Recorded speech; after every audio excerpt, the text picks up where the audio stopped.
I have clients coming from Boston right now. They're getting ready to list their properties in Boston. He's like, in our MLS in my area, in like a 3 mile radius, there's less than 3 homes available in a 3 mile radius. That's a pretty decent radius size. And like in his like area, there's like 15 homes total. So yeah, the inventory though in Austin is still higher than it was when we started last year, right, Ian? Well, if you look at just For sure, from last year, I would from agree. last year. But if Everybody's you look at higher than last year. Yeah. if you look at just single family and just the city limits, we're talking 1,700 homes. You know what our population is right now? Austin is what, 1.3 million? I thought it was higher than that. No. That's what's difficult is we don't know who's moving in and out. It's moving so fast. 1,700 homes for a million plus people. More than, yeah. I'm going to say closer to 2 million, but then a lot of people have vacated recently because they're going back to wherever they came from. Not a lot, but good amount. And right now we're at like 460,000 homes in the country available for 330 million people. But we have a huge inventory problem. NAR looks at inventory as homes that are existing on the market, which is the number I just told you, like 460,000. And then they clump in all of the pending sales. So they go off of this number that's at about 980,000 homes available. Well, more than half of those are already under contract with a buyer. So they're not really available. You can't go and get a showing on those homes and put a contract on them, right? So even if it was 980,000 homes to 330 million people, not a good ratio. A healthy ratio is closer to 1.5 million on the NAR number, okay? Which is like 750, 800,000 homes available, and we're in the 400s on true homes available. Aaron says 2.3 million for the greater metro. I was talking about just Austin specific. Same, just Austin specific. Yeah. So, I mean, in the comments here, Byron, we have real estate agent out of SoCal is saying that they just don't have any homes that are basically affordable for the inventory. What I'm noticing in Austin here is a lot of the stuff that's on the market, I have to be honest, it's got to knock the 1995. It's got to knock the 2005 off of it and get with the times. So while we have a lot of inventory, I have clients that are looking right now, like in my area, like Belterra, High Point, for 650. Everything that's out there at 650 is older brown color cabinets, old like lighter color floors that don't really match the cabinets. And it's not really that nice. I mean, yeah, it's a little bit newer, but still, like, there's still not a lot of good inventory. A, B, there's still not a lot of affordable inventory. Yeah, affordable. I've been begging for a number nationally where, okay, there's 460,000 homes available in America. Cool. Give me the number of homes at the median price point in those towns or below that are listed. How many of those are available? Because we all know a home shopper, a buyer who's been looking for not 1, not 2, but 3 years. And they keep coming in 2nd, 7th, 11th place in their bids. Because you know what? Those price ranges probably aren't going to drop that much in value. Because you got guys like Jeremy doing a 1031. He's coming in there and scooping them up. You got institutional invest. Now, I've got nothing wrong with the Jeremy Knight investor. I'm doing the same thing, right? Right. You got institutional investors coming in and they'll buy a couple thousand in those below median price points because they know the way the government is set up in most of these municipalities is very restrictive for builders. It's a real big burden to go out there and take the risk to build. And so it's harder for them to build product at those price points, which is why you see them always typically building above median price point in any given town. Well, I mean, Ian, you could probably pull it up right now. I'm sure you're doing that.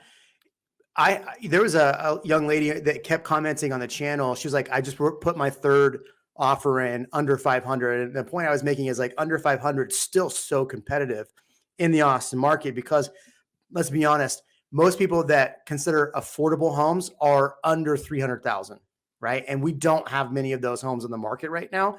There's very few builders building in that. In fact, what we're looking at is buying, what we're buying is 350 that's renting under 350 that's renting out for 2,500 a month with 25% down. That'll clear us on stuff.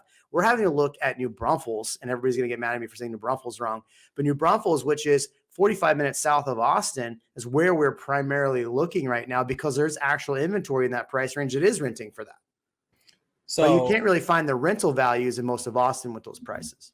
Going still with single family, not condos or anything like that. The houses under the median price, we have 431 active in the entire MLS. That's Austin proper. Yeah. That's the real number right there. 431 for a major city in America, 431 units available that are median priced or below that are actually available to go and look at. Now, out of those 431, if we did a deep dive and started looking at how much of this is just absolute dog crap, where people haven't maintained their home, where they have no pride of ownership, right? They've been living like a slob for the last 20 years, and somebody's got to go in there and gut this place. Okay. So is it really move-in ready? You know, how many of these properties are what you see on HGTV? That's going to be a much smaller percentage than the 431. And remember, we got about 1 million people in Austin proper. That's insane. Right. Well, on top of that, with the amount of low inventory, now you're having interest rates going up, which is just squeezing that price point even harder. Yeah. And you're saying, and what you're thinking is that we're going to be back into the fives. So, you know, one thing I want to get to in a second here is rental inventory. So all those people that can't afford, even though we have inventory available in the market, you're predicting that we're going to see prices come down. And I actually, for the first time in a long time, think we're going to continue seeing negative prices in Austin for the next 3 to 4 months. And then it'll really level out. When normally we should be doing this, we're probably going to do this, maybe not as quick.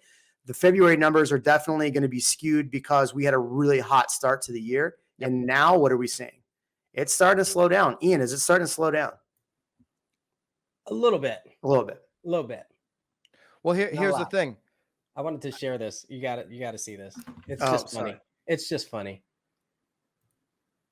So this is that's one of those 431 homes, Ian. Yeah. Way to go. 425,000 right here, 900 something square feet, 928 square feet. Obviously, it's a lot by, but well, that was funny. The other day, I don't know who it was. Ken Posick sent me a message about somebody tweeting about a house in Austin. See it, the crash is coming. This house was 400. Now it's listed at 230. And I actually broke down that even at 400, it was overpriced by 150 to 100, almost $200,000. Right. So it's still overpriced for the market. I don't care about the list price, bro. Right? You know what I'm saying? It's like, come on. So that's a prime example of what's actually out there for good inventory, for affordable inventory. When we're talking about the overall Austin market, and I saw somebody with the comment, can anybody make a good argument for Austin? I don't even live there, and I can make a great argument. The argument is people aren't going to stop migrating into Austin. So long-term, we're good. Long-term, we're good. While we're sitting through a volatile 2023 with the Federal Reserve, who had no other tool left in their tool bag but to say, we're going to reset housing in mid-2022. And that's what they did with the interest rates, was reset the housing market because, listen, they went way overboard printing money. Okay. Oh, for sure. And now they've got to go the opposite direction. And what do we know is going to impact people the most? It's these home prices, right? And so if you can bring values of these homes down, we're already seeing, right, rents come down a little bit in a lot of markets, not a lot of it, but a little bit. That's going to help people. And so that's what they've had their focus on. But long term, Austin's going to be really good. People keep leaving the Northeast. People keep leaving California. And so I think, and I don't spend much time in Austin. I'm definitely not, a stan like Jeremy and Ian of Austin. But I think Austin will be good for a long time. Thanks for watching this short of the Real Amigos podcast. For more live streams, hit here. For more clips, hit here. We'll catch you on the next one.